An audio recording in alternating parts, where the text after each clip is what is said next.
Hello, and welcome to the Book Buzz Show. I'm your host, Cheryl Brooks. And if you are new here, welcome. If you are returning, welcome back. And if you are new here to the Book Buzz Show, we do talk about the book and the characters with minor spoilers. We don't give anything too major away, though, that would ruin your reading enjoyment. Also, here at the Book Buzz Show, in addition to being a live stream, we also are a podcast. So you can check us out whenever you're on the go, wherever you get your podcasts. Also, if you haven't registered yet for a Taste of Books Con for 2025, there is still time to do that. Just head over to a tasteofbooks.com to register. Also, if you enjoy the show, please make sure to share it so others will know about it and can enjoy it as well. Also, if you haven't done so already, please like, follow, and subscribe to the broadcast on YouTube, Facebook, or Instagram. All right, so I am happy to talk to this author tonight. She's a new author to me, and I have just been devouring the books that I've been reading in her series, and can't wait to check out her the rest of her catalog. Tonight we are going to be talking about. Let me bring the book up on the screen. Carried Away, as well as two more books in the series, Loyal and Justice. But the book cover on the screen right now is Carried Away, and that's Truce's book one. And again, I'm looking forward to talking to the author, Natisha Raynor, about it. So without further ado, I'm going to bring on tonight's guest along with my co-host for this evening, Katina Brown, and we'll get into it.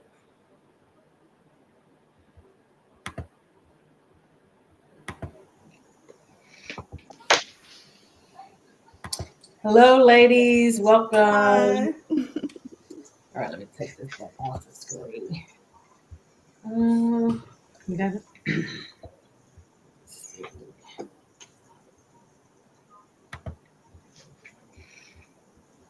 Let me move my chair. My dog tore up one of her toys and has cotton all over my floor. It's all good. It's all good. All right. Looks like we have a few people in the audience as well. Yeah, we do. Hi, Myra. Hi, Jennifer. Hi, Antoinette. Hi, Erica. Hi, Ola. Thank you for joining us.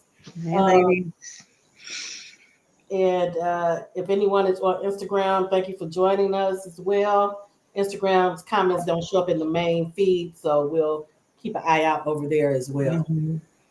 All right, so we're going to get right into it because we have a lot to discuss. All right, so for those who are new to you, and since this is our first time sitting down to talk, can you tell us about your professional writing journey and how you got started?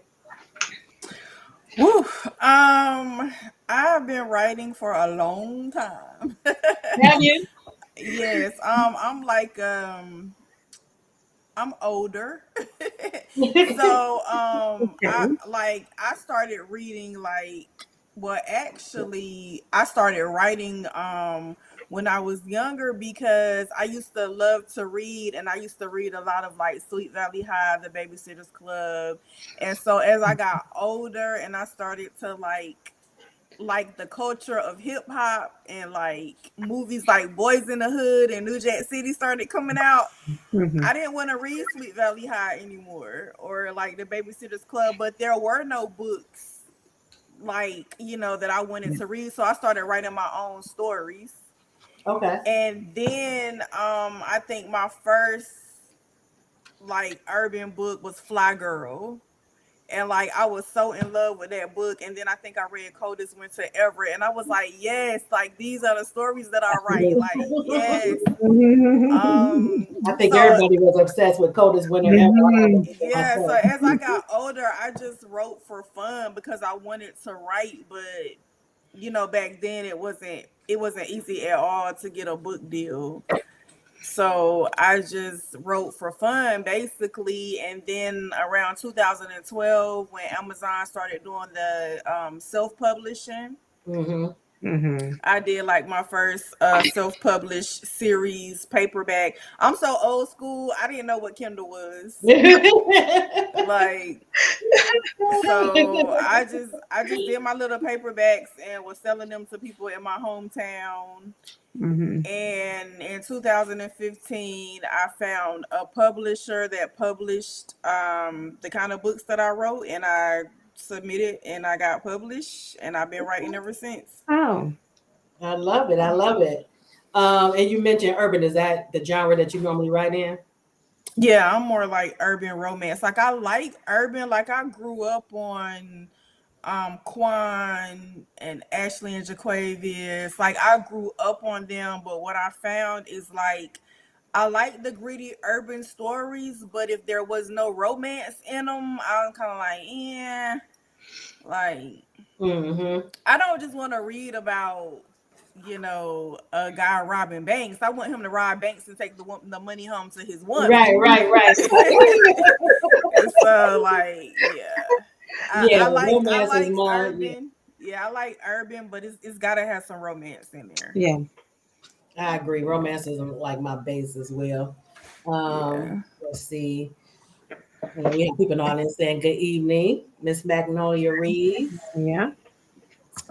All right. So, when you're writing, which comes first normally to you, the plot or the character? Normally the plot. The Is that plot. how it was with this series? Or did you even Well, know it was going to be a series? Because I was thinking I that when I didn't. read the first book. Okay. I didn't. But so my Okay. writing process has kind of changed because when you're with a publisher, you generally write the story, turn it in, they get the cover made, and you go from there. So since I've been independent and I'm in control of the things that I do, there are like maybe 4 or 5 graphic designers that I follow on social media that I absolutely love their covers, and they do a lot of pre-made covers, so I can actually like look at a pre-made cover and come up with a whole storyline just from looking at the cover. Okay. Okay. And that's how this series started, Oh, really? because Okay. yeah, because I bought Loyal and Justice's cover first. Okay. I got the covers. I was like, they look like they could be related, so I named it Treacherous Twins. Okay. And I had already had in my mind to do a Father's Day novella. So when I started looking for a cover for that book, I found the cover for Carried Away, and I was like, he looked like he could be some kin to Justice and Loyal. So I was like, you know what? They're not gonna be twins, they're gonna be triplets. I love that. I love that backstory. Because Yeah. I kind of figured, because I was like, okay, why didn't she put that part of? So I'm saying, I said Yeah. this one must have been a catalog. Right. Right. Yeah. So, Yeah. okay, and this is something that I started asking all of my romance authors to come on. When you're looking for a good romance to watch or read, what book or movie is your go-to? To me, Scarface is romantic. Really? I don't know about that one. I mean, I love Scarface, but I would not call him romantic at all. Really, like how he took the girl from the plug. Wait a minute, that might be why is like he is, because I told you I was like, I don't know if I want to read his story because he was tripping. Yeah. God, that's awesome. Let me see. I really don't know. Like Grease. So you don't do like Pretty Woman or? But Grease is one of my favorite movies. Is that Well, romantic? okay. Grease? I like Grease.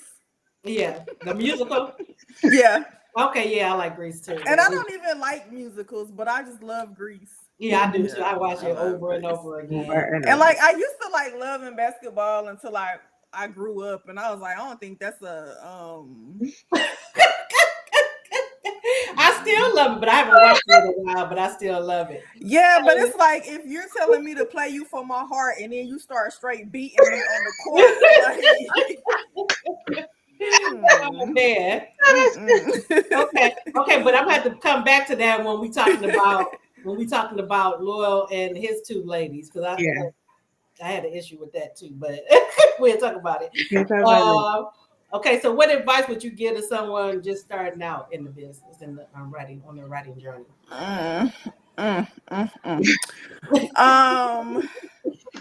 Figure out what you want to do and learn how to separate. I can't say my problem with being an author is my love-hate relationship with social media because of course like social media is a blessing, it's a gift and a curse. Right. Because like I said, I started out selling paperbacks in my hometown, but once I found the readers on social media, I was able to quit my job. Okay. So, like, social media is the best form of advertising. You find your readers, you find your tribe, but it's also a whole bunch of opinions that can like really right. like that can really knock you off your square and have you second guessing yourself. And so I would say just learn how to figure out what you want to do and stand 10 toes down behind it. Like That's true. don't try to please everybody because it's impossible. It is impossible, and that's in Yeah. any aspect of Yeah, life. it's absolutely impossible. Like I love readers, but I made a post one day and was like, y'all couldn't have made it back in the day as readers because there are too many restrictions now. Like I've seen posts like I'm not reading books with AI covers. I'm not reading books written in third person.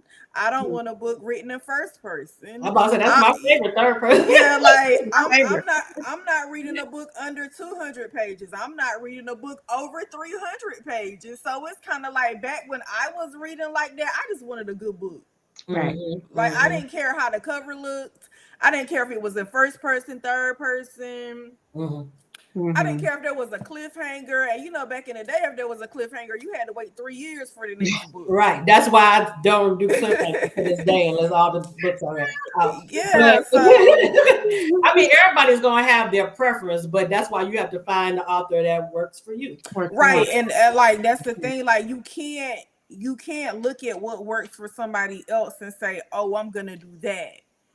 Because it's just impossible. And I mean, if you like this cover and it's got AI models on it and you want this cover, but then you see 3 people saying I hate AI covers, I'm not gonna read the book, get your damn AI cover. If that's the cover that you like, that's the one you want, right, get it. And then the people that are supposed to read it are gonna read it. They're gonna read it. Right. So yeah. I agree with that. I was a person who didn't do a lot of first person years ago because it didn't have anything. It was just I had a hard time getting into the rhythm. It depended on the author really and their writing style. But I started noticing because I'm like, why are people raving about this? And I like can't even. But then I started realizing it's the writing style, the first person. But I had to basically retrain my brain in order to be able to get. Right. Yeah, and I mean everybody has preferences. Yeah, everybody has preferences. There's nothing wrong with preferences because like I don't care for erotica. Right. Like, there's nothing wrong with having preferences, but I'm just saying if somebody has their heart set on writing an erotica and they see me say I don't care for erotica, don't not write your story because I'm one person. I agree. Right. You know what I'm saying? Like, so yeah, you have to. There's always going to be somebody out there for your writing, for what you're writing. Yeah. Jennifer is saying she said she don't care, and she right because she don't care with third person, first person. But I actually really had to retrain because I couldn't do present tense either. I used to always my brain automatically switched it to Switched it. Mhm. Yeah. I struggle with that. Yeah. yeah. But I do too, Jennifer. All I want is a good story. I've been reading a lot of stuff that I normally wouldn't read, but the story was good. But, I love Jennifer. Hey, Jennifer. Yeah. I no, mean, that's like once I started writing in third person, I kind of fell in love with third person. But then I saw a lot of people complaining about third person, and I stopped doing it. because that's usually all you used to get back in the day. You didn't get all these different this first person stuff. It used to always be third person. Yep, and I stopped doing it because people were complaining. They're like, "I'm not reading a book reading in third person. I want good book recommendations that are written in first person." And so I stopped. But now, if I have a lot of characters, I'll do third because I'm like first person. That'll be too many POVs. Right. So I just So I still do what I want to do, but I just found like a method that kind of works. Yeah, because I noticed with Wise, wasn't that in his book? Wasn't his in third person? Yeah, so once I got to Wise, I switched to third because even though everybody got their own stories, people still want updates on the previous characters. And I'm like, now this is getting to be too many characters. So I felt like it would be easier to give updates on everybody if I just switched it to third person. And it worked. It worked. I liked it because you got everybody's. Yeah, and then I was able to do like his backstory because to understand Wise, you had to go back. Like I couldn't just start it from present day. Right. Yeah. You already told you what my. Look, listen, I as soon as I started promoting his book, people were like, I don't want to read his book. I don't like him. I did. So I'm like, okay. I didn't like him either. I didn't like him either until I started writing his story, and I was like, you know what? All right. Right. Erica is saying, agreed, there's a book for everybody, but not everybody is for every book. And that is so true. Because what I can see somebody raving about, it'd be like, falls flat, right? You're like, I just tried to read a book today, and I read like the first chapter, and I was like, I can't. But I mean, it's doing really well. It has a lot of good reviews. But I'm also like a picky reader, I think, because even though I love urban, I also like Mary Monroe is one of my favorite authors. I love Mary Monroe. I love Desiree Granger. I like different stuff. I like different stuff. So I'm a picky reader anyway. Yeah, I read a lot of different stuff and different genres and stuff. Now, how do you celebrate when you finish a book or when you publish a book? Do you do anything special? It depends. Sometimes I'll have a drink, but I don't need a reason really to have a drink. I don't know. I release so frequently that honestly, to me, a celebration is I'm not getting in front of my computer for a day or two. Okay, yeah. Or I might have a drink or go get my nails done or something. But yeah, I can see that. A rest day would be a just do whatever you want day would be your reward, right? Yeah. And you're the first person who said that, yeah. Okay, so we're going to get into talking about the books and the characters. Sure. Before you do that, we have somebody on Instagram. Who, so, and they're saying hi to you, Natisha, Introvert Readers Club. Hey. Yeah. welcome. I hope you enjoy the show. All right, so we're going to start out with Carried Away, but we're going to like kind of go in between. But first, for the ones who haven't read, can you give them an overview of just what the series itself is about? So Carried Away it was supposed to just be a Father's Day novella. It's about a man who meets a single mother. And it kind of, goes into like the Father's Day trope or whatever. And it ends on a cliffhanger, which is something that I don't normally do. But like I said, once I bought all the covers, I was like, okay, I want to connect these covers. Right. So the story ends up being about triplets, and then people love them so much. It never was supposed to go as far as it's gotten. But I'm like, if y'all want to keep reading about them, I'm gonna keep doing it. So the brothers got a book, the daddies got a book, everybody get a book. Right. And like I don't want to give anything away, but it's like all I'm gonna say is the daddies get a book. That's all I'm gonna say. The daddies. The daddies. Yeah.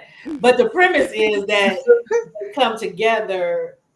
Find each Is other. that in the synopsis? I think that's in the synopsis, right? Well, so Carried Away ends on a cliffhanger. So by Justice's book, everybody knows, of course, they're triplets. So from Justice's book, it just kind of goes to everybody getting their own story. And again, I love romance, so everybody got to get a girlfriend or a wife. Mm. So that's the premise. Like, it's a romance, but it's like all tied in together. You know what I'm saying? Right. Because they're triplets, they didn't know about each other. The Treacherous Twins grew up together. They didn't know they were triplets. So it's kind of about them finding family as adults and getting to know each other. And Yeah, that's what I want you to get more into, right? Yeah. Because a lot of the people who follow the show, they're like me, and we love family, bonds, strong family bonds, or found family, and all that. And it has that in this series. Yeah, because with Truce's story and Carried Away, he was an only child. He grew up as an only child, and his grandparents raised him. Mm-hmm. And then Loyal and Justice grew up in foster care. Right. And then something happens, and they literally have been on their own since like the age of 13. Right. And when I read their backstory, I'm like, oh my gosh. No parents, no siblings, no nothing, just each other. Mm-hmm. So when they get grown and they find out they have a brother and they have all this other family, it's like, oh my God. Right. And I was so happy just because I had just read their backstory. Yeah. Let me see. We have some comments out here. Antoinette is asking, do you have a special area and snack while writing? I write right here in my living room. I have a computer upstairs, but I tend to just like write right here in my living room. Snack would probably be whatever I can find that I don't need at the time. And yeah, I don't even have a method. There's no method to my madness. I keep telling myself I'm gonna get on the schedule, but whenever I sit down and write, I write. And then I have this dog. Every time I sit down and start writing, she goes to sit by the door like she has to go to the bathroom. Of course, or the phone rings. Yeah, it's always something. So, child, I just write when I can write. So you don't outline then? I start off with outlines. I'm more of a freestyle writer. But when I start a series, I like to have certain things established, like the character, basically just like the characters, their background story. I might outline the first 2 or 3 chapters, and once I get that done, I just go. Yeah, because even with like, I'm trying to think of one. Even when I started writing Carried Away, I bought Loyal and Justice's cover first. So I knew that we're going to be triplets, but I'm trying to think of a crazy plot twist. Like, I could just be in the middle of a story and I could be like, oh shoot. Just like, well, I don't want to spoil it, but you asked me who Gaddafi was, right? Yeah. And I told you that Gaddafi is introduced in Wise's story. Right. I literally didn't come up with that plot twist until I was already about 5 chapters into Wise's story. Oh, really? Okay. Yeah. And I love that too. I love that. Like, we don't give anything major like that away, but we do talk about enough to whet, the appetite. Yeah. Go get the book. So most stuff just It comes to me as I'm writing. Okay. Yeah. Let me see. Jennifer says she's been reading books this year that she normally doesn't read, and a lot of them is for this show. That she also helps co-host, and I know she's read a few things that she normally didn't read. And then Erica is saying she's learning to expand her reading too this year and have read authors and books she normally didn't read. And yes, Antoinette, family series is definitely a family series. You'll love it. Hi, Islin. You're right. You know, better late than never. So I'm glad you could join us. All right. Cheryl, I have a comment on Oh, she said her dog too. Math tutor Tiff. Hi, math tutor Tiff. Thank you for joining us. Your dog is doing the same thing, huh? Whenever you're on the phone or busy with something else, they like that attention, just like a kid. All right, so we're gonna get into Carried Away with Truth and Shalane. And I love their story. I felt so bad for Shalane. She had two small kids, and she loved her husband. He was abusive, and so she basically has to start over. Yes. And has to downsize. So I felt for her. She moves next door to Truce's grandfather and his cousin Orlando. And I thought it was interesting that when she first was moving into the house, into the neighborhood, she automatically assumed that a certain thing because she saw them on the porch smoking. So she thought maybe it was some kind of like trap house or something. So I thought that was interesting because I could see a lot of people doing that too. Like, what neighborhood have I moved into? But they ended up being a blessing to her in a lot of ways. Yeah, absolutely. Yeah. I love the way you had. I just love kids and stories, but I like when they're not written flat, and you didn't write Shalane's kids flat. And I just fell in love with them. They were so adorable, and I felt for them because their father was crap, trash. Yeah, and if he was mad, call himself punishing their mother, he would take it out on them and not call them and all that kind of and stuff. So I really felt for them. Was this your first time writing children, or have you written them at other? No, so the reason why I wanted to do another Father's Day novella is because last year I did a Father's Day novella called Stepdaddy Season. Okay. And again, I just saw a cover that I had to have.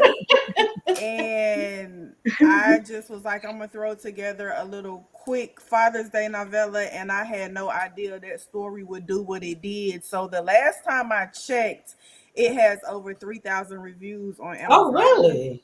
I'm happy to check this one out. Like, people absolutely loved it. And I was even reading back through it, like, what kind of crack did I sprinkle in this book? Because I had no idea that I'm just addicted to covers. I see a cover that I like, I have to get it. Yeah. I had no idea that book was gonna do what it did. Like, it alternated back and forth in the #1 spot for about 3 months. It was my first book that I got an audio book deal for. Okay. Yeah, it did amazing. Were you I got happy here's my little, is it for this one? No, it's not this one. I got a GEM award for it. Oh, really? Wow. Congratulations. I'm definitely gonna have to check it out. And I love that you're giving the father some shine, because usually it's the mothers that get all of these, which a lot deserve. It's very deserved. But I'm glad that you recognize the fathers, the good fathers out there as well. That part came out. Yeah, because I have my biological father passed away when I was 3. And my mother was already with another man, and so I didn't know he wasn't my real father till I was like 10 years old. Oh, really? Like, yeah, she told me that, he adopted me when they got married and I met my other family and all of that. But he's literally, I just turned 44, and he's been with my mother since I was like 2 or 3 years old. They're still together to this day. He raised me. He bought me my first car. He paid for me to go to college. Mm-hmm. So he's Like, your father. So he's your father. Your daddy. yeah. It's your daddy. Yeah, So so yeah, a lot of people don't have fathers, and I'm like, he raised somebody else's child, right. and I have two brothers, so he has two biological sons. I've never been treated any different than my brothers, and then on top of that, before my son passed away, I had two kids, Mm-hmm. and to them, he's Papa. Like, Right. nobody was Right. ever treated no different. Yeah. Like, I love that. I love it. yeah, On Instagram, Introvert Readers Club is saying, so you get nice covers and the story just comes to you.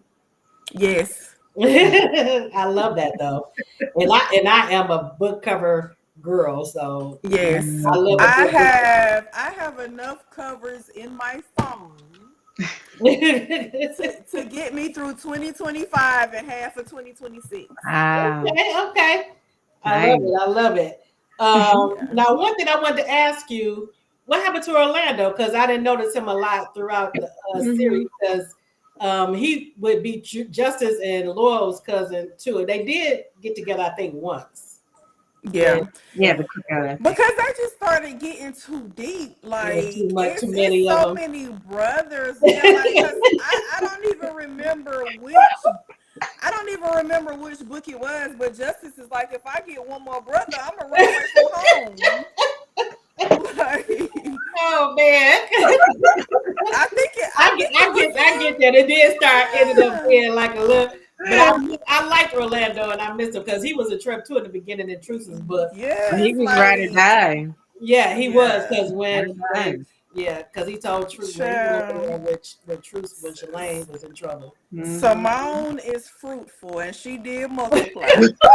She definitely did. And I can't wait. We get a little more of her backstory as we read. Yes. And I kind of understand more of what she was going through, and we find out why she treated Truce why she was indifferent to him and didn't show him any love like she should have. Right.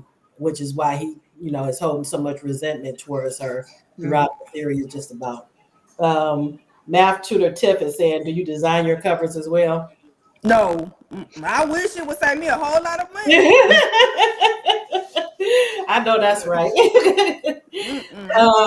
Now, one thing with Shalane, she's okay. So she's living with her children, trying to get back on track after her husband, is abusive and deceived, and betrays her with going to jail or whatever, and she didn't know what was going on. And then she finds out that she has this health condition on top of it. And I loved how Truce in the beginning it wasn't even any romantic elements to their relationship. He was just somebody that, because of how his mother was with him, he admired Shalane because of how she was with her children. So he stepped up and told her, whatever you need, I'll help you out. And so I love that aspect as well.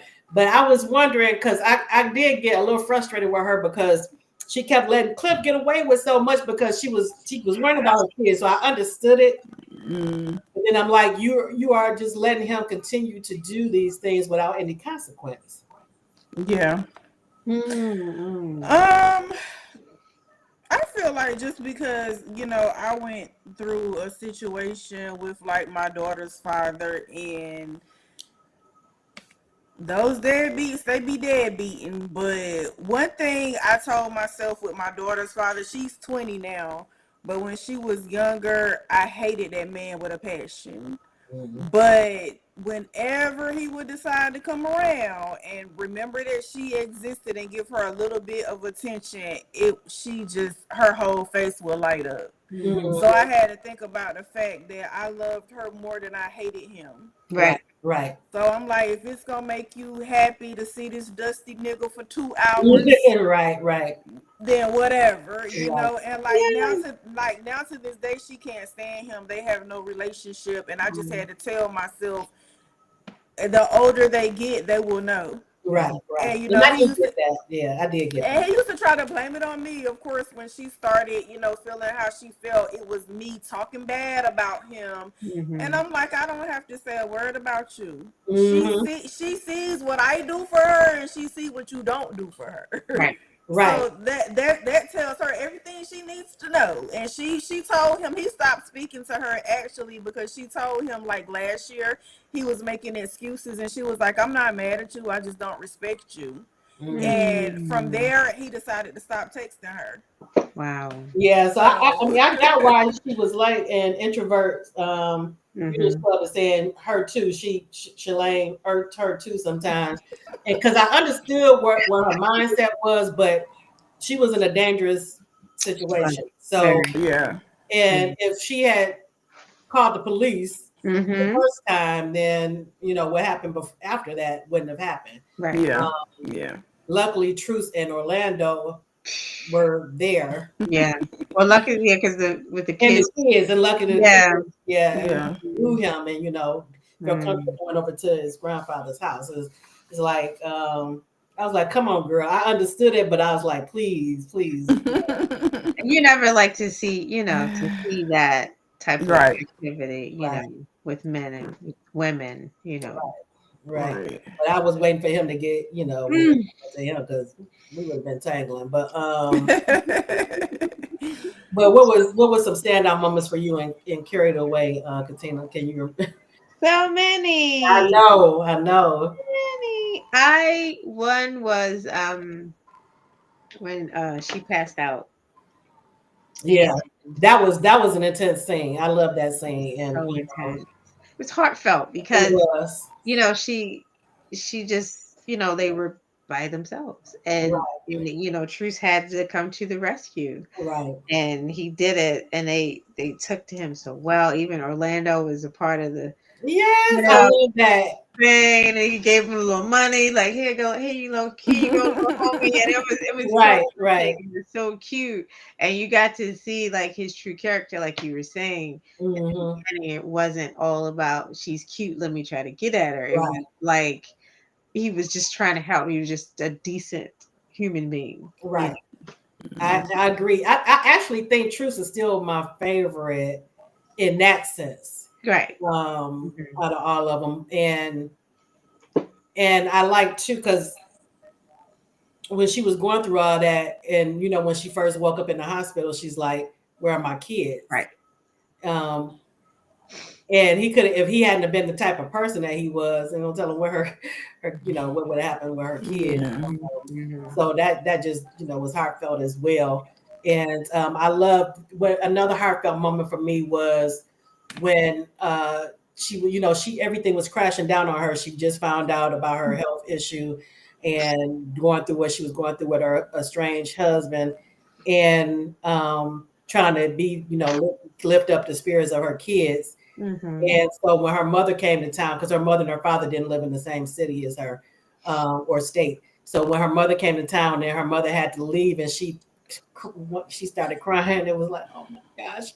And I can relate, because you do. No matter how old you get, you want your mother. Mama.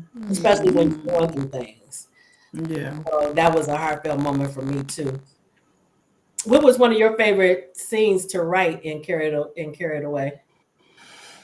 Let me see. Probably one of them will probably be the one you just talked about, the one where she passed out. Because I hear so many women say like their worst fear is like, even when my kids were younger, like I feel like most mothers, our worst fear is something happening to us while our Right, kids are young, right, because Mhm. there are just not a lot of people that are going to love your kids the way you love your kids. And even if they go with family, you got some family members that would treat them more like a burden Right. than, you know, I didn't ask for you to be here. Right. And so just her having somebody that didn't even really know her that well, but he's like, I gotta make sure her kids are good. Like even trying to get them away so they weren't traumatized by seeing her. Like, I just love that about him. And then even the part where he was talking about doing something and she was like, okay, you're getting carried away. And he's like, I call it treating you how you supposed to be treated. Like, you know, if that's getting carried away, then I'm carried away. So yes. And Introvert Readers Club is saying too that she loved Truth. He's her favorite too. Yeah, because I mean, mothers, they try so hard to protect their kids, and I mean, I guess that's why, of course, they need their fathers. But a single mother, everybody needs somebody. You know, like I just feel sorry for people that have absolutely no help. Like, yes, me too. Like, it's tough. But you know what I love too? I love that Truce, even though he sold a little weed, he had a goal. He was doing that, and he had a landscaping business, and he was a contractor, a carpenter. So he fixed up houses, but he had goals, you know, of where he wanted to go. So I love that aspect that you gave, that he had, you know, he had aspirations. It wasn't like he was just, you know, just doing things just to be doing things. And I hope Orlando gets the book because I really was drawn to him. His personality. Like I said, y'all want to read them online. And wait a minute, I'm just new to the party, but I'm already asking for a new character. You dropping hints. Look at that. Oh man. Because we don't have a lot of time, we're gonna jump right into Justice too. Okay. So and then for you all in the audience, I ended up reading out of order because Amazon didn't have it in. Yeah, I don't know why they won't connect. Didn't put it in order. Yeah, I don't know why they won't. Right. I ended up reading Laurel's story first, thinking that was book 2, but I kept saying, "Okay, wait a minute, something is missing," and I'm not feeling the bond between the brothers. Yeah. And I think somebody mentioned something with Lauren. I'm like, okay, it's got to be another book, and that's when I reached out to her. Like, is there another book in between? You said, yep. So I had to go back and read that. I'm glad you reached out to me because I'm finishing up Chicago's book now. And since Amazon won't link them the way I need them to be linked, I'm just gonna put a note in the front of Chicago's book, like the correct reading order. Yeah. That's a good idea. Yeah. Okay, so with Justice, and you're right, Katina, I like Justice too for his because I just liked his, you know, he didn't give a F about, you know, he was moody. Yes. Loved it. I loved his character, and I love Lauren's character. And with Justice, how would you describe Justice for those in the audience who haven't read the book yet? He ain't got no sense. He's another one where, and you told a little bit about him and his twin. When they were growing up and how they had to fend for themselves. Yes. And now he's, you know, a doc, and he's always been good at drawing. So now he's a tattoo artist. And that's loyal. That's loyal. Who are we talking? Oh, we talking about Justice. We talking Justice. So with Justice, okay, so they in these streets. Right. Justice, he's still in the streets. Not even talking about him out of order. Okay, so so loyal is the tattoo artist. That's right. I guess he's the older twin by a couple of minutes, but he in the beginning, I think he was the one who suggested that they do what they had to do to fend for themselves. Right. But as he grew up and got older, you know, he's like, that's not what I want to do. But Justice remained. And so now he feels kind of guilty, like I'm the one that got him started, and now he doesn't want to leave the streets. Right. So yeah, Justice is like the live wire, like he doesn't care. Yeah, He he gonna doesn't say like to be whatever. bothered. Yeah. He gonna say whatever, he gonna do whatever. He you know, just like Loyal became a tattoo artist because he's good at drawing. Right. You know, he asked Justice like, what are you good at? And he's like, selling drugs. Right. Like that's Yeah, what there I'm was gonna nothing else that he do. could think of that he wanted to do. Yeah. But I think it affected Justice more as far as his mindset is, I'm not going back to how we were ever going back to how Right. we were. So Right. his main thing is he Right. wanted to always make enough where he didn't have to worry about that. So, but I love the chemistry between Justice and Lauren in the beginning. Yes. Even though there was a physical attraction, I just love their vibe between each other, and I love too that she didn't take none of his crap. Yeah.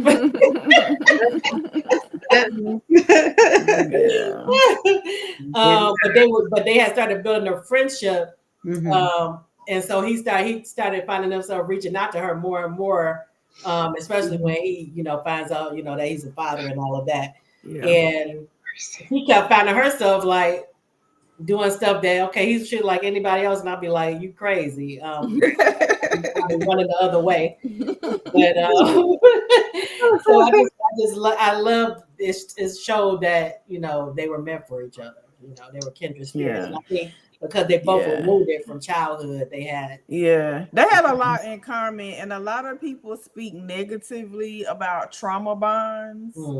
But I think their trauma bond worked for them. It did work because for them. It did work for them because they understood each other and they could connect on that level, but they also knew that they could talk to each other about things that they probably talked to other people about, except maybe for his brother. But I love their chemistry and their bond. One of the standout moments for me in the book was Justice standing up for Lauren and basically telling Wise, I heard your kid's gonna be crying in your grave. Yeah. He was ready to go to war, but I mean, rightfully so, because Wise in Justice's book, Wise was I don't know if I can curse. He was a fuck nigga. Like, Yeah. So that's even why writing his story was challenging for me, because as a reader, I don't like to read main female or male characters that I don't like. Same with me. Like, you know how like in Coldest Winter Ever, Winter was Yeah. like I don't like to read those kinds of books. So it was hard for me to write Wise's story because I'm like, bro, nobody likes you. Nobody. Yeah. So I had to find a way to kind of halfway redeem him. But I think that the important thing about Wise's story was there were not a whole lot of excuses or justifications for some of the stuff that he did, but he grew. Right. Like he tried to become a better or a different person. Right. So he had to kind of evolve a little bit. And that was a challenge for me because I had people saying I didn't even want to read his story. Now he's my favorite. So I was like, okay. I told you that too, that I didn't want to read his story. Yeah. That was definitely a turn off for me. Men who mistreat women. A lot of people told me that. And I even had a couple of people in my group. It's been a big debate. Some people want Simone to have a story, and I'm like, I don't know if I could do that one now. Yeah, she deserves one because there's so much more to her than I can see that. We get that in Wise's book, right, baby. A lot more to her than what we knew. When I tell you people hate Simone, I always say anyway that readers are biased. Readers are just biased because a man can do whatever, however, we are hard on women, whoever. But if a woman breathes too hard, she get on my nerves. Women get such a hard time, but I'm like, baby, I don't even know how I could bring Simone back. Like, If you can do Wise, I think you can do her because you kind of already have kind of are starting it in Wise's book. I haven't gotten to Treacherous book 2. I mean, Gaddafi's so book. I don't know if you gotten to the part yet where you probably did, because I think it was in Truce's book. So Simone had another baby. Yeah. Like they have Yeah. a sister. So Yeah. I had people commenting in my group, like somebody was like, I want Simone to be redeemed. I want her to find love. And somebody was like, hell no, she don't deserve love. She don't deserve to be happy. I want her daughter to run away. Like, but just the fact that she kept letting this man beat her down like this, it's showing me that she doesn't think much of herself. So it's more there than just she makes terrible decisions. Right. Now I did have one question though, because I did like how the guys, Truth, Justice, and Loyal stepped up with their sister and got her whenever they needed to. But I was like, why did none of them think to, adopt her, at least get guardianship? Why take her back into that situation when Simone was still in that dangerous situation with the, her I mean, probably because for one, some people just they have a street mentality. Like they not, like I was joking with my friends one day because they were talking about men getting alimony from women, and I was like, that's why I like street niggas, because they not going to court. Like he ain't gonna go to court and try to get alimony from her. He probably got a warrant. So I mean, even though they can't stand her, they probably was just looking at it like, we'll look out for our sister, but we not right. I don't know. But to me, if it was me, my sister probably wouldn't have went back. I wouldn't have took her back because but I did like how Justice got in and beat that dude down. Like she's still their mother. Truth, he walked straight past her, but and that bothered me too, because I can see how hurt he still is, and he Truth cannot stand that lady. Right. But and he has good reason, but but I do another thing aspect is I love how they all Truth already had a strong relationship with his grandfather, but I love how the other two ended up, bonding with him and looking out for him and stuff, and they paying up his, making sure his bills are straight and all that kind of stuff. I love that. I think that's kind of why they stepped up to the plate with their sister, because like Truth, he always thought he was the only child and he wanted siblings. And then the other two, they felt like they had to grow up hard. So it's like, we don't need anybody. But it's like, once you find out you got all this family, it's like, okay, this isn't so bad. Right. Like even it was, I think it was in Truce's book where they was at the grandfather's house and for a cookout or something, and somebody got to arguing, and Justice was like, okay, this is what I've been missing. Right. So like now that they see what it feels like to have a family, they just big on family. I love it because Simone, she's just a hot mess. Like writing her story would definitely be challenging. Like we were trying to come up with, like, I diagnosed her in my reading group. We were trying to figure out like reasons why she treated Truth the way that she did, and I'm like, I think you kind of touched on it. Remember you? I think she kind of had only child syndrome. And then you said she had a little bit of postpartum, a little bit of postpartum, depression too. Yeah, so she probably had postpartum depression, and then she also had like probably a little bit of only child syndrome, because it's like, I don't want this baby. I don't want nothing to do with this baby. And then I bring this baby home, and my parents start acting like this baby is the best thing ever, and then they not talking to me, they ignoring me, they mad at me. So she kind of is like a little brat, like that's your baby. Right, because we have to remember too, she was a kid. She was only a kid, so I had to keep reminding myself of that too. Because I definitely was not in any shape at 15 to take on all of that, or even be mature in that, enough. So it wasn't all her fault, I don't think, because for one, it's kind of like, if you find out your 15-year-old daughter is pregnant, of course you're not gonna be happy, and then to find out it's triplets, like, I'm grown as hell, and I can't do nothing with 3 babies. Right. So you can't imagine a 15-year-old, but I think her parents were kind of looking at it like, how can we let you abort 3 babies, or how can we let you give away 3 babies? So we're just gonna have to figure it out. And in her mind, she was like, because y'all are saying y'all are gonna help me, but these are still gonna be my kids, and I cannot take care of 3 kids. So Simone wasn't really wrong for not wanting to have triplets, and her parents really couldn't force her to keep them, have a relationship with them or whatever, but we see how the way she treated Truce affected him. That's the only thing, the way she did him. But again, she was a kid.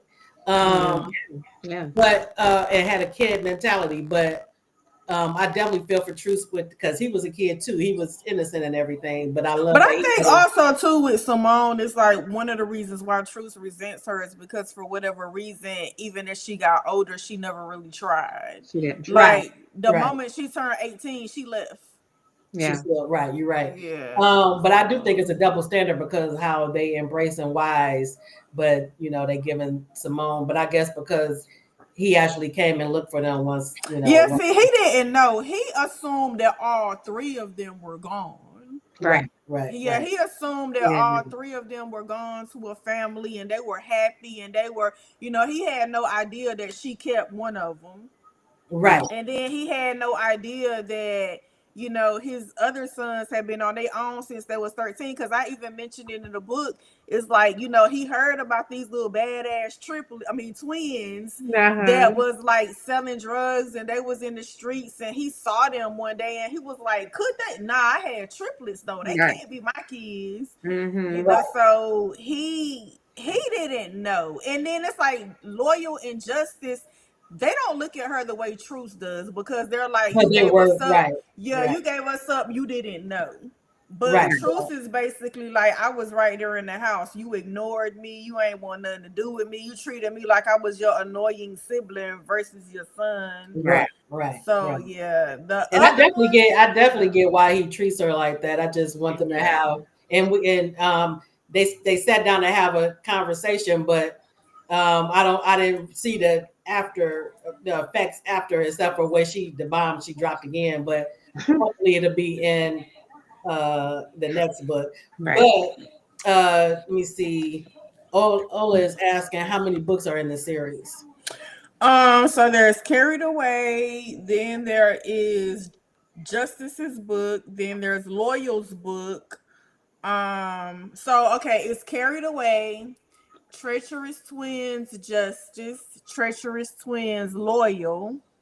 Then there's The Story of Wise. Then there's Treacherous 2, TOO, Gaddafi Story. So that's 5, and Chicago's book is coming up. So Chicago's book will be book 6. All right. Oh, and it does give you, like we're talking about, it gives you the family dynamics. It gives you the found family, and the romance, of course. It is layered. I enjoyed it, especially once I got all the books in place. Because at first, like I said, I felt like something was missing, but then when I went back and read the other one, it all fell in place. Katina, did you have any standout moments with Justice or Loyal? Because we getting down on time. So, well, with Justice, of course, the way he took to his children, the way that he stepped up. I love the way he is with his kids. Yeah, I love that. It's like the complete opposite of his street, profile, whatever.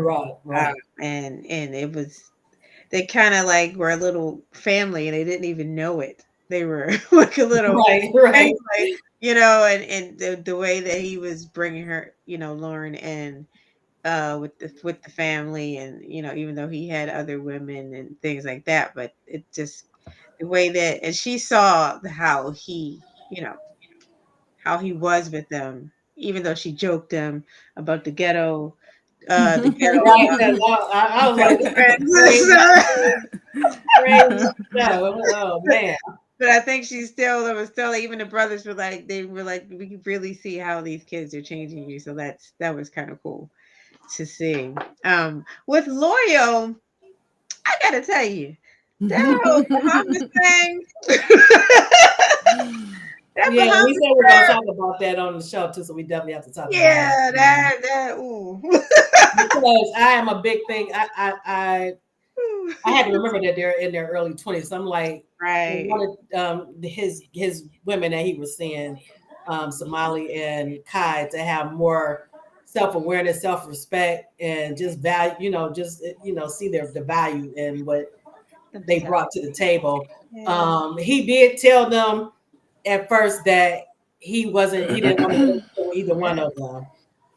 And they ended up having feelings, but I didn't give him out. I mean, I didn't think that. I thought that he still was like giving them mixed signals because, like I was explaining to you all off camera, is he still was treating them like they were in a relationship. He was taking them to the movies. He was taking them on trips. He was taking them out to eat.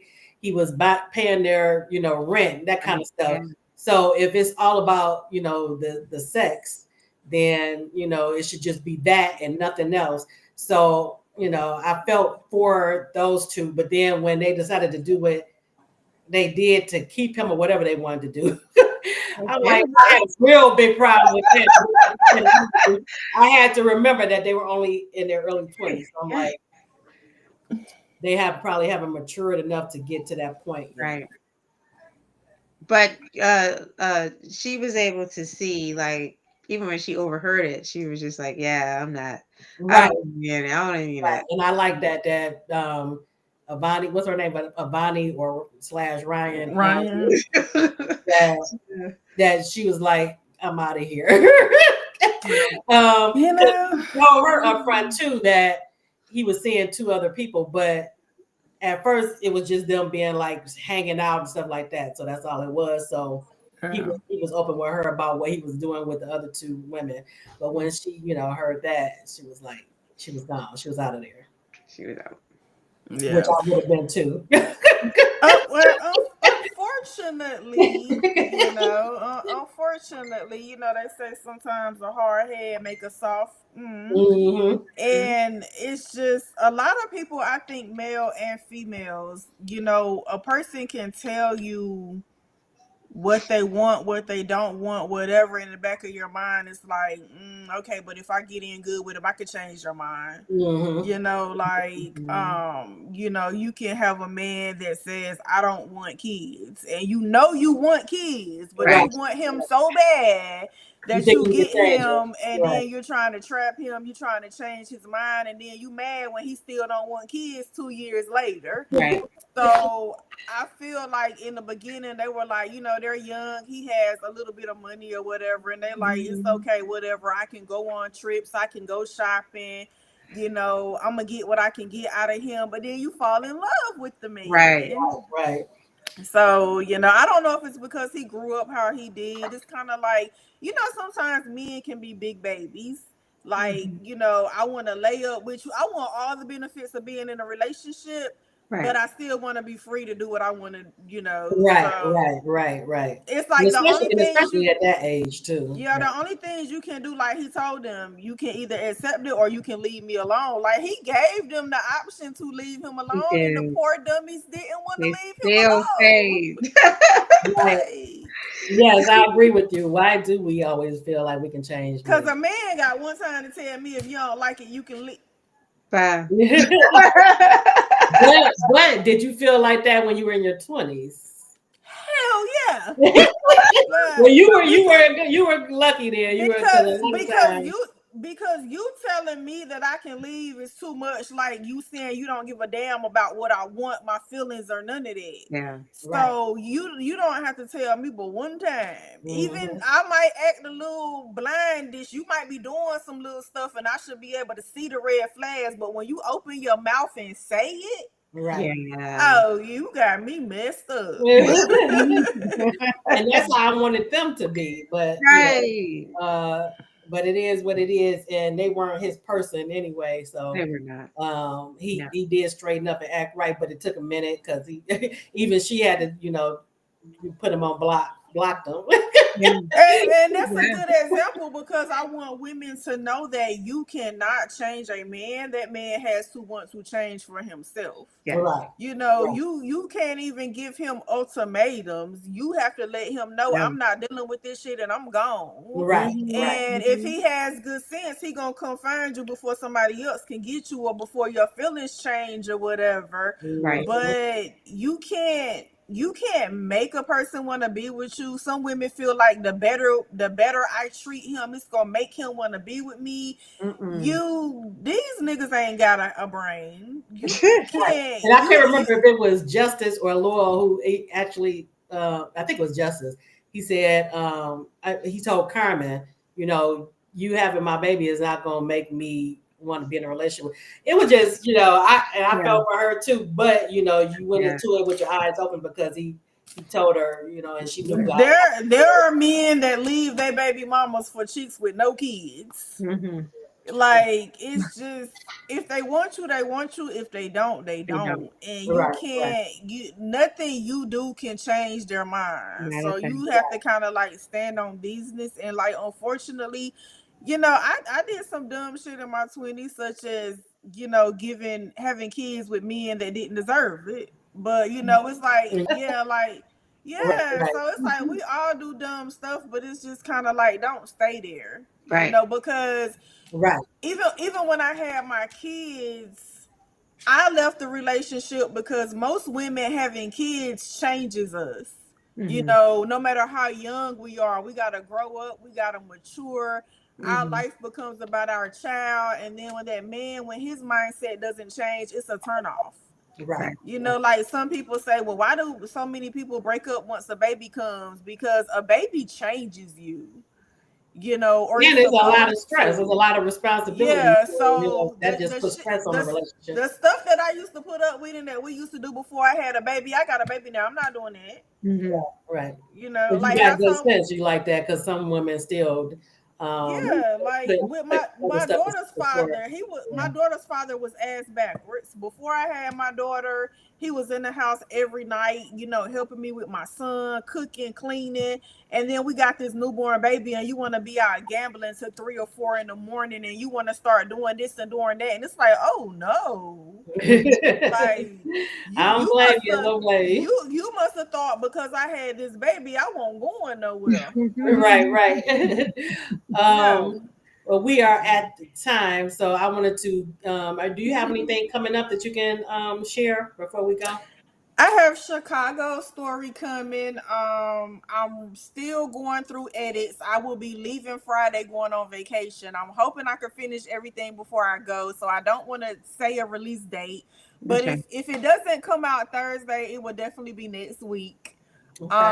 And then I already have a cover for Winter's story. Winter is gonna get a story. Wonderful. Okay. Yeah, and I'm still undecided on Simone because I think her story might have me smoking crack.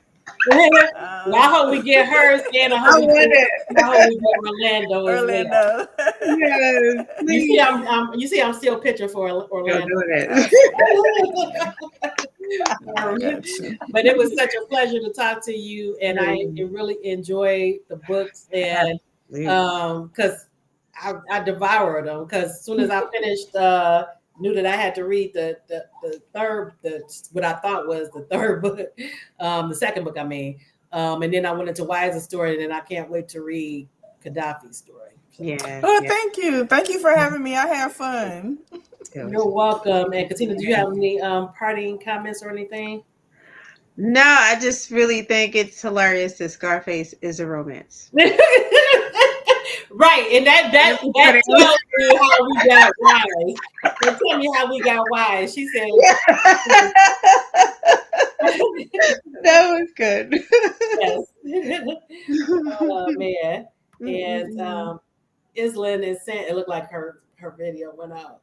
Let me give her a minute to come back. Mhm. Um, yeah, Islin, I think you'll enjoy them. Yeah. Like I said, I was reading them Okay, she said her AirPods died. All right. Yeah, I think you'll love them. Everybody will love them. All of them. Right. Excuse me, I'm coughing. Yeah, it's just fall in love with all of them. It's amazing. It's fast, and I think the day you said I think I read the wrong story. I read Loyal's book in one day because it was so good, and you just things, the twists and the turns and the secrets that kept coming out um left and right was just insane. But at the base of it, like we were saying the whole time, you had family, you had brotherly support, you had mom and dad support. It was just all just a big great bundle. um and there was some ghetto stuff in there too, but you muted, Cheryl. Excuse me, everybody. I was coughing really bad. I had to put a cough drop in my mouth. So, what do I ended up being your favorite so far? I loved all of them. I still think Truce was my favorite brother, but Justice's story stuck with me. Mm-hmm. Most I read his story, I agree with you on that. Yeah. But like I said, Loyals I read in a day, and I still can't wait to read the rest. So cannot wait. Okay, so we're gonna go into our second segment, and we're gonna be brief because we're already at our time. Let's see. Let me turn this off. You did good. You got through the whole interview. Yeah, and then it started coughing like crazy. Hey. Oh man! And then luckily her earbuds waited to the end of the show too to go out. Yeah. Let's see. Okay, so we're going to go into our highlight of the week. For those who are new this season, we do our weekly highlights, me and whoever my co-host is. But it doesn't have to be one that we read this week, just one that stood out to us that we want to share and recommend to you all. And you also can, in the audience, can put any highlights that you had this week. Yes. All right, so mine this week, let me pull it up.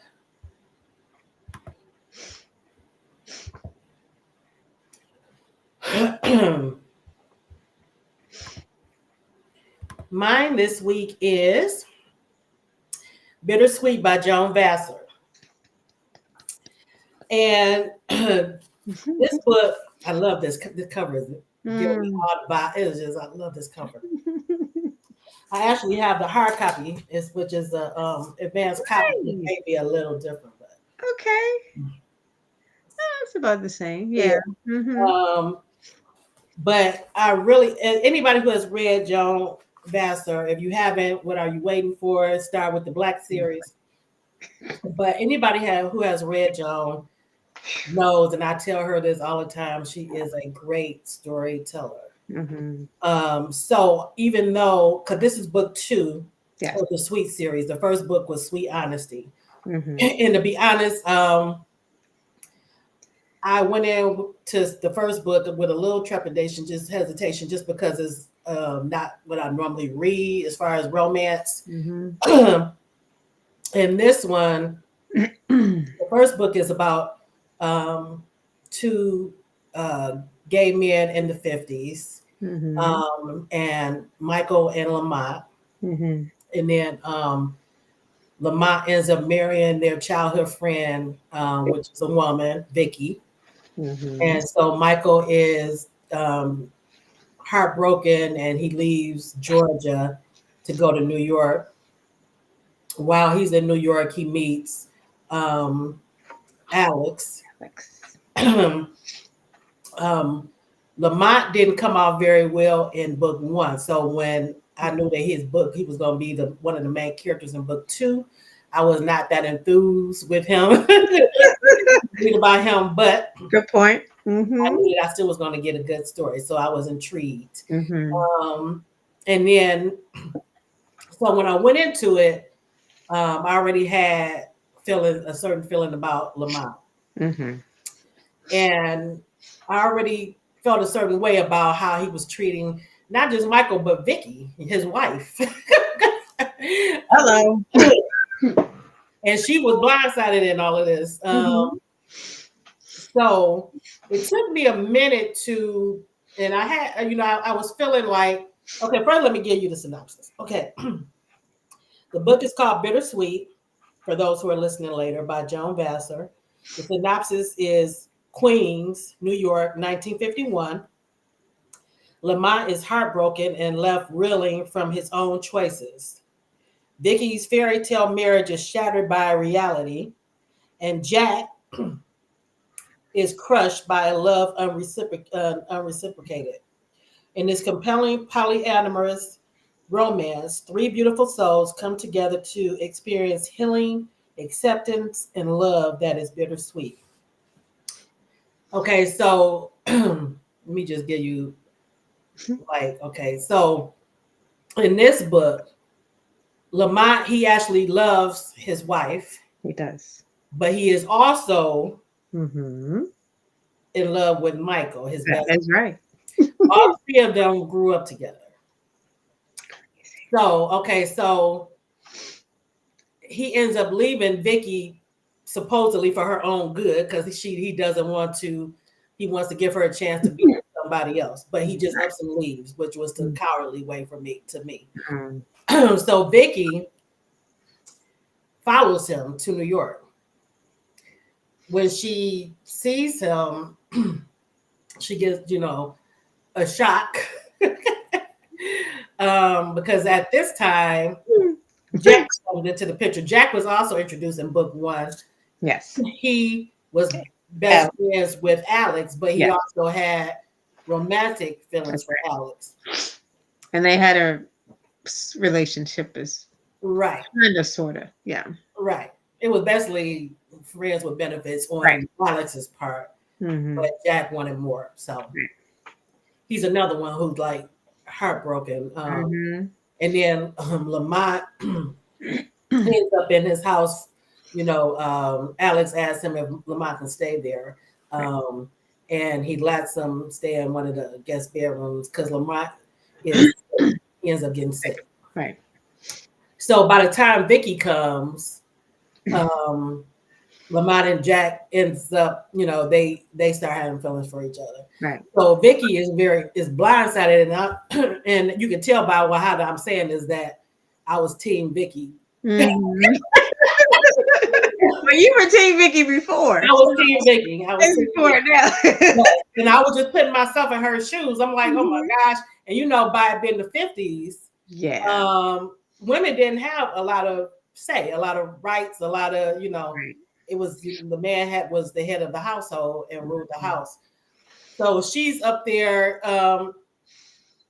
and it was just the whole scene just plays out for me. She has her what's his name? Jack's sister ends up letting Vicky come to stay with her and her aunt. Right. Just to get her away from that situation. So then the story unfolds from there. Right. But what it ended up being for me was it ended up being a beautiful love story between three people. And Joan did a great job of it was very nuanced. And I love that they all, when they did go into this, they went into it with their eyes open, and they were all very considerate with how the other person was feeling in the relationship. Right. So they were always making sure that one person didn't feel left out, or especially Jack, because now remember that Vicky and Lamont are actually married. So right. But they always made sure that Jack didn't feel like an outsider. So I love that. I love the dynamics. We get more of Lamont's story, so you find out why he makes some of the decisions that he makes Mm-hmm. Found out about, his mother, his brothers, and all of that. It's very layered, very nuanced, just a beautiful, beautiful telling of the story. And as you know, Katina, I love period pieces. Yes. So aside from their relationship, I love that we got the 50s era. Mm-hmm. We got the music and all of that and everything, that comes along with the 50s. So I love that aspect as well. I really encourage anybody to give it a chance because like I said, this is not really something that I want to read either, but you will enjoy it. And because it's so much more than just that, So much. The story is beautiful, beautiful story, and it was a great job. And so I had to highlight it. She develops her character so well. Yes. Yes. Yes. And you just fall into it. Yes. Like nothing. And that reminded me of the story, the and was it the Black series? Mm-hmm. There was that. Oh yeah, we got a little taste, and so if you take the Black series and loved it, and you right, I can't think of his name, Ethan. Yes. Then you're not gonna be that surprised. Right. So so it was beautifully done. Erica is saying Joan has a way of making you read things you wouldn't normally. Yes, she does. Yes, she does. And I know she was like a little, even with writing it, she was a little concerned about how her base, would feel about this change. Right. But even this one, I think was more. I got into it more easily than the first one. And I think because I used to, and I told you this back in the day, used to read a lot of like menage books. Yeah. But although with the menage books, the central person was the woman. So that was the difference. Everybody. The two men were focused on the woman. And right. So this was a little departure from that. But it still was a beautiful story. And I think because I used to read those, I was able to get into this. Yeah. But I really encourage you all, if you just looking for a change of place, you won't. I don't think you'll be disappointed. And like I said, there's so much more than just the relationship. There's so much more of the story. You get family dynamic, friendships. It's just you get the period piece, the music, the clothes. They're respectable people. They're respectable people. Yes. You know what I mean? You respect them. It's not, you're not disgusted or anything with right. They are right. And then for those who haven't read it, that's one thing that she wanted to make sure of, that the men are, still masculine. Right. So they are masculine men, even though they're, and because at first I didn't know if Lamont was considered bisexual or what, but I guess he's still gay, because I think he's not he says in the book that he's not attracted to any other woman but Vicky. So right. But yes, it was a beautiful read, and I'm glad that I experienced it, and I highly recommend it, like I said, to others to check it out. It's a journey. You won't be disappointed. Yay. All right, and so now we'll get to the pick this week. I dug into the archive. I think I may have read this years ago. Yes, because I read this years ago. Yeah, because when I looked at it, I said, I think I read it. And I was thinking, like, man, I remember this. This is one of the first series that I read. And it always stuck with me. Yes, I love that. Those are the books, that stick with you. Craving by Helen Hart, for those who are listening later. Craving by Helen Hart. Because these books they're so, like, the things that happen in them are so real. And they're real, but they're things that that you may read about. It may never happen to you. Maybe. But they're so intense, sensitive subjects from child molestation to kidnapping to, you know, any kind of thing that you could think of that could go wrong. The things that happen in this family. Um, I, I'm just going to read the synopsis real quick. Okay. This is just for book one, but I believe there are 20 books Oh, is it? as of today.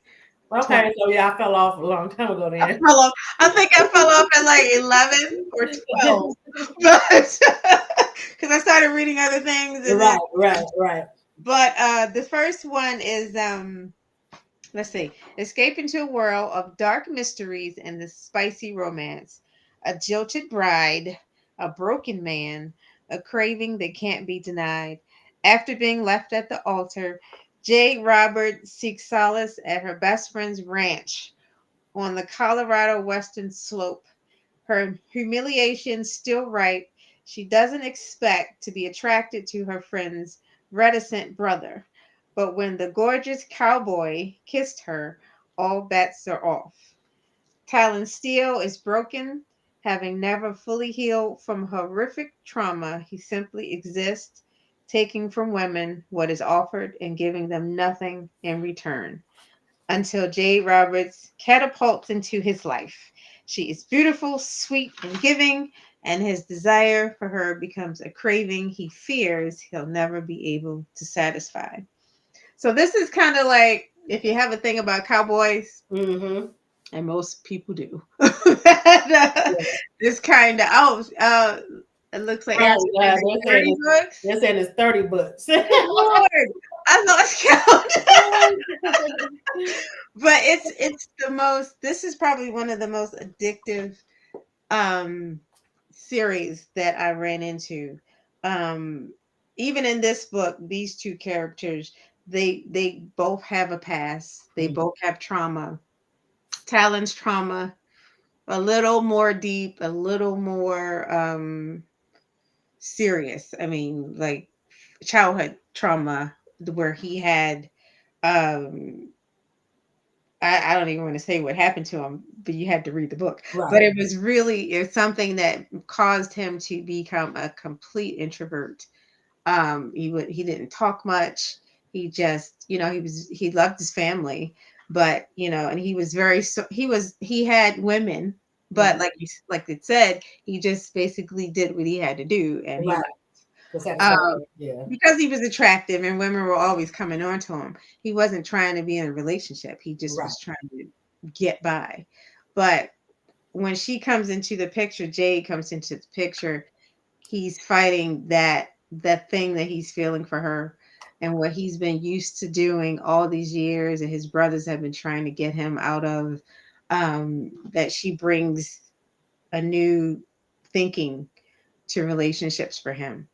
In the meantime, things are happening outside of their little love bubble, Okay. and those are the stories. Like we always talk about couples that fight against the world.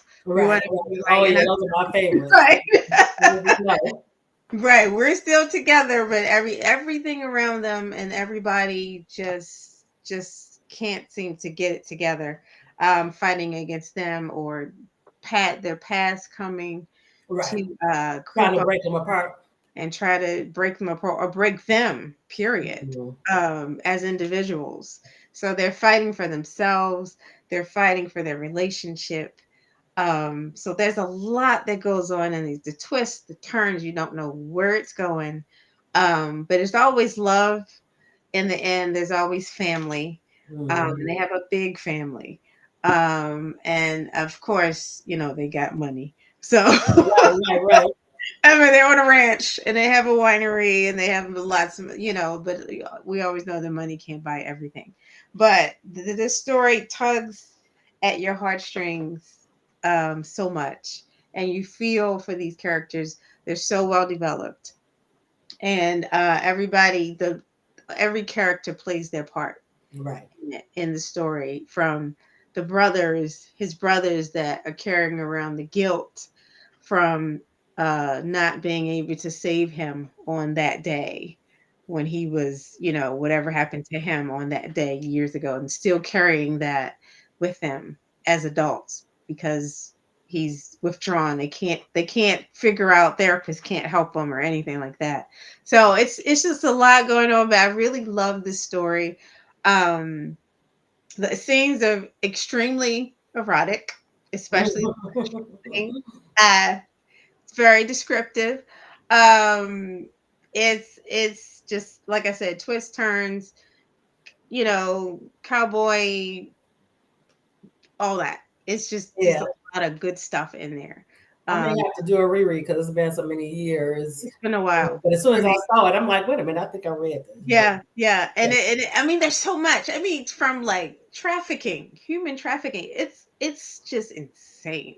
But you Mhm. get pulled in, and you get like, and you want to see what happens, and you're fighting for these men that are going through these things, and the women that are going through these things, just because you want to see them win, Right, you right. know. And that's why I gravitated to this book. So I definitely would recommend it if you haven't fallen down the rabbit hole. uh, it's like Erica said. What was that last week? Well, I can't remember what week it was. She said that's going to be an investment, a commitment. She said, This is an investment. I think it was. I think it was Leslie Penelope's book. I think. Yes. Yeah, yeah. Because I think Hmm. it was like 40 hours or something like that. I can't remember how many hours it was on there, but it was a lot of hours. Yeah, Yeah. It's yes, worth it though. it It's was worth worth it. it. It was worth it, and And they're long books. They're like this thick. mhm. But you're still like Jennifer was saying earlier, you just read it. Right. 'Cause Because you remember back in the day, that's how books used to be. They used to be yeah, you really just thick. read. And It's, it is what it is. mhm. As long as it's a good story and it flows well, I'm right there for it. Yeah, because that DNF is real. And there's a Oh, lot of goodness. that Right, DNF. right, right. 'Cause yes, if I don't get into it with it, if I have to keep putting it down, that's probably a sign that I'm not gonna finish it. But Yeah, I have to work too um, hard for it. It's a loss. yes. Mm. But I want to thank everybody for coming out tonight. It was and for being so engaged. I really enjoyed this conversation that we had with Natisha Raynor I know. about the books and just relationships and things like that. It turned into a really great conversation. Yeah. Yeah, so I was glad everybody was here, and please share the broadcast so others can also enjoy it.